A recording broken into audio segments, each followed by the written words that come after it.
maalqabeen u dhashay gobolka Daawa ayaa ka dhisay magaalada Mooyaale dhismo hotel casri ah oo ku baxday 9,783,000 oo bir.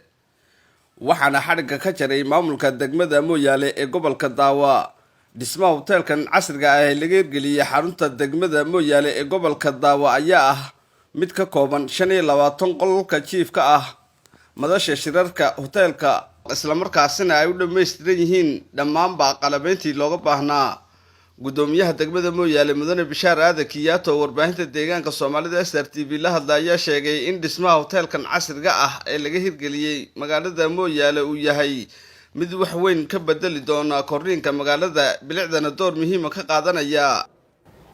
halka hadda aan taaganahay waa hotelka cusub ee saaka xarig jarkiisa aan sameynay magaciisana la yiraahdo hotelka Kaabul. magaciisu Kaabul buu ahaa. hotelkan hotel cusub buu ahaa. beryahan ayaa la dhameystiray dhismihiisa iyo qalabeyntiisa oo dhan uu dhameystiran yahay. marka hotelkan wuxuu ku yaalaa xaafadda Zeyre Ulet wadada labaad ee Manaariya hoostiisa ayuu ku yaalaa. hotel cusub oo saaka la xarig jiray buu ahaa. hotelkaas waxa ku baxay lacag dhan ama adduun dhan 10 milyan oo bir ayaa ku baxday. marka hotelkan hotel cusub buu ahaa.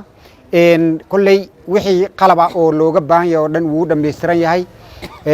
sariirtii hadii la yiraahdo wax kasta nooc kasta way u dhameystiran yihiin. marka waa hotel VIP weeyaan. marka hotelkan maadaama adduun badan iyo dadaal badan uu ku baxay oo maantana hadda saacadaan taagnahay xarig jarkiisana aan sameynay. dhinaca kale Xaaji Xasan Janna mulkiilaha hotelka dhisay ayaa geestiisa la hadlay warbaahinta deegaanka Soomaalida waxaana sheegay in waqti xaadirkan hotelku uu dhameystiran yahay dhammaan qalabayntii looga baahnaana loo dhameystiray. bismillaahir rahmaanir rahiim. maanta hotelkan hotel Kaabul la dhahaa maanta xarijan jirnay hotelkan anaga dhisnay shulga magaalada Mooyaale.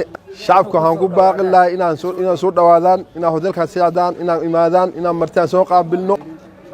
hotelkan faa'iido weyn ah keen karaa dad badan martiya noo imaadaan qaabilin karna. sidoo kale waxa iyaguna soo dhaweeyay qaar ka mid ah shacabka ku dhaqan magaalada Mooyaale ee gobolka Daawa. halkaas warbaahinta deegaanka Soomaalida SRTV kula hadlaya bogaadiyay dhismaha hotelka casriga ah ee ku soo biiray magaaladani. xarig jarka maanta gudoomiyaha degmada Mooyaale oo saaka xarigan gooyay hotelka Kaabul waan rajo ka qabnaa in dawladdaani macal kililka macal gobolka macal degmooyin dhan inuu ku soo dhawaadaan ayaan rajaan ka qabnaa. faa'iideen ka rabnaa 2 sano soo dhisnay hadda faa'iido badan aan ka rabnaa inuu wax soo kordhiyo martana soo dhaweyno kililka iyo dawladda baan soo dhawan shacabka Daawa degan dhammaantood inuu ku soo dhawaadaan ayaan rajo ka qabnaa. Bashiir Abbas Ali warbaahinta deegaanka Soomaalida SRTV Mooyaale.